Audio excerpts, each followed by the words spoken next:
बिस्मिल्लाहिर्रहमानिर्रहीम। अस्सलाम वालेकुम नाज़रीन। वज़ीर तालीम व मेहनत सेंध सईद गनी की सदारत में ताजरों का एक अहम इजलास हुआ।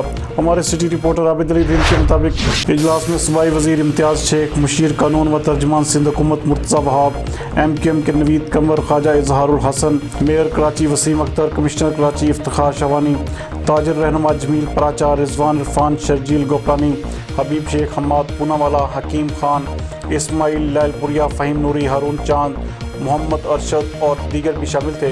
इस मौके पर सूबाई वज़ीर सईद गनी का कहना था कि हम वफाकी हुकूमत की जानब से जिन SOPs के तहत जिन कारोबार को खोलने की इजाज़त दी गई है उनकी इजाज़त सिंध हुकूमत भी दे रही है।